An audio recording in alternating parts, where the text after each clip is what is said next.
I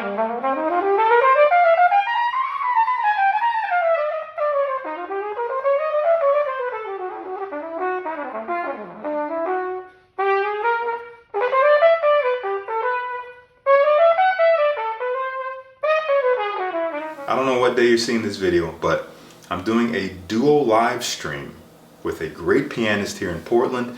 We're going to do a live concert. It's going to be streamed on YouTube. I'm going to have a link in the description where you guys can watch the concert live for free. Would love to have you there. What's up, Fragrant World? Welcome back to another Stay Fresh production. And today we're talking about challenging fragrances. Now, I know there's a lot of you guys out there who are averse to wearing a fragrance that may not appeal to everyone. But as we've alluded to in other videos just recently, wearing a fragrance that you love, that makes you feel confident just within yourself, that is what comes off the most to people. But even that I know can be kind of daunting. It's like, okay, where do I begin?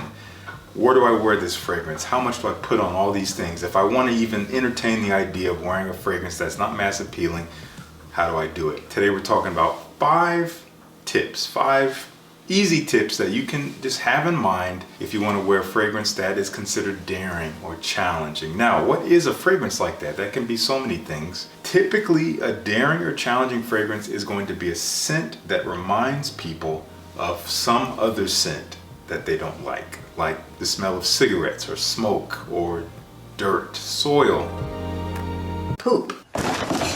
Hopefully not poop, but it's out there, it's possible. Now, not everyone's gonna smell the same exact things when they smell something. Some people may have those associations while others may not. But you can't really worry about that because you can't control that. All that matters is that you wear something that you feel yourself in, that you feel 100% confident in, and that allows you to stick your chest out and look at people in the eye and treat them with respect and just be present in the room. But let's talk about these 5 tips that you can think about. Tip number 1, don't overspray. And I know there's a camp of you out there who think I'm speaking nonsense. And you spray every single fragrance in your collection 10 to 15 times, no matter how strong it is. Cool. Honestly, I think that's very insensitive. And also, you kind of ruin certain fragrances because some fragrances, even the most mass appealing ones, are so freaking strong that you don't need much, but you kind of ruin it where the fragrance is wearing you now. And anyway, I think fragrance is an accessory. It should just be a part of your presentation. It should not be the centerpiece. So don't overspray. Don't spray too much, and especially something that might come off a little bit pungent or a little bit challenging to some folks. For instance, a fragrance like this. This is coming from Matthew Meleg Perfumes up in Vancouver, British Columbia. This is called Birch Tar, Russian number 2. The funny thing is, when I first smelled this fragrance almost 2 years ago, I hated it. I could not stand it. Now it intrigues me. I really enjoy something about this. This smells smoky and dark and woody. Primarily, that's mainly what you get out of this. It's also a little bit animalic, some castoreums in there. Birch tar brings that pretty heavy, smoky quality to it. So this is a fragrance that I would not want to spray too much of. Otherwise, you smell like you just left a burning building, and you don't want that. But just the right amount could help, could really actually go a long way. But let's move on to the second tip. Tip number 2 is going to be kind of silly, but practice wearing it at home. That might sound ridiculous. Practice wearing a fragrance like you have to get ready to wear it. You're just going to spray it on, and which is not going to be different at all. But no, this can actually come in handy. You can practice the number of sprays. You can experiment to see, okay, how little or how much can I get away with this to where it is radiating the way I want it to. Again, if we're talking about not overspraying, start conservative. I would start with 3 sprays at the max of a fragrance. I like to spray behind each ear and maybe one on the back of the neck. I don't recommend smelling a fragrance that you're not sure about up close. That might sound counterintuitive, but you're only going to throw yourself off. I have birch tar here on my hand. I would not recommend smelling it like this. I like it, but when you smell it up close, it's overwhelming. It really is. And it's not realistic because you're not going to be smelling it like that as you walk throughout the world. So practice at home, find the number of sprays, make sure you're just maybe alone. Just see how you feel about it. Don't worry about anybody else, see how you feel. If you find that it's in the air around you and it's like, man, I feel really good. Or you start to just kind of like forget about it, That's also a good sign, something to keep track of. To be honest, I have a fragrance here that I've only ever practiced wearing at home. I've never actually worn this out in the world just yet. I really love it, but I need some more time with it just to make sure I feel comfortable wearing it. This is coming from Beach Giza, and it's called Juniper Java. It has Javanese. Wow, this is incredible.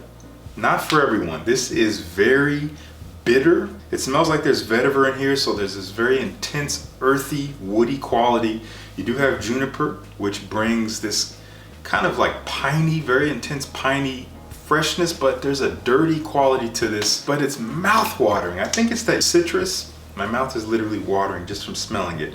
Honestly, it kind of smells like it could be a cleaner, like some kind of chemical cleaner, not anything like citrusy and bright, but something you would find, I don't know, like an antiseptic or something. That may not sound too pleasant, and I'm not really doing it justice, but it smells very distinctive. Again, I'm still practicing this one. Every now and then I'll spray on 2 sprays and just see, and I like it. So I will start wearing it out in the world a little bit more, but it's not a bad thing to do. Practice. Tip number 3, wear your fragrance in open areas. When you do finally wear it out into the world, make sure you're wearing it to events where there's space for the scent to breathe. Not a cramped little bar, not Netflix and chill.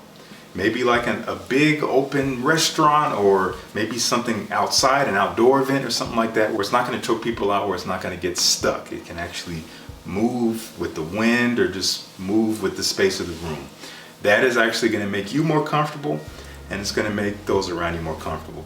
And honestly, even if you wear a supermassive peeling scent and you overspray it and you wear it in a tiny room that has little air circulation, that's not going to be pleasant. So this is kind of a rule of thumb. Give your scent space to breathe. Wear as much as you need to wear based on how small the space you're going to be in is. It's not only for you, but it's also for those around you. So just to be safe with these fragrances, something like this from Javoy Instant Diplomatique, this is a very powerful fragrance. It is challenging. It kind of smells like an ashtray, but in a beautiful, refined, and kind of mouth-watering way. There's this juicy mandarin orange quality that I think adds a nice little bit of brightness to offset this woody vetiver. It's kind of leathery in a way. It's dark and it's earthy and ashy, but as long as I give it space to breathe, I give it space to actually project, it works wonders, especially when it catches the wind. Oh man, this stuff is incredible. Give it space to breathe. Tip number 4, wear it in the cold weather. The cold weather is a surefire way to make sure that your fragrance is not going to overpower anyone, as long as you follow the other tips so far, especially not overspraying. So a fragrance like this, Cassar from Teo Cabanel. This is a oud and leather fragrance. It's a little bit animalic, a little bit funky in a way, and woody, but there's this kind of soft, supple nature to the leather that makes it very handsome smelling and very refined, as long as it doesn't become pungent. And wearing it in the cold, and the cold air is going to keep it tame. It's going to make sure that it's not going to become cloying, or it's not going to intensify. So avoid the heat when it comes to fragrances that you're not sure about. The cold, the fall and winter is going to just be a safer bet. Final tip, dress it up. I always like to use this as a go-to when you really want to carry a refined feeling with your fragrance, when you really want to just be taken seriously and have your fragrance match your presentation. Dress it up. Wear it to a dressy occasion, a nice dinner, a ball, a gala, whatever it may be. Dress to the nines, even something like this. You know, I'm wearing a nice jacket, I'm wearing this sweater. I'm not going to show you guys, but I'm actually wearing shorts with this, but I'm not going to show you that. Future Justin, you're showing them, aren't you? No, not. I know you are. I am not showing them your legs. You're not? Nope. No. So they can see my face right now. They can see your face. They cannot see my knees. Not at all. They cannot see these shorts. Nope. From Into the AM that I'm wearing. They can't. Okay. Yeah. I trust you. Trust me. All right. Yes.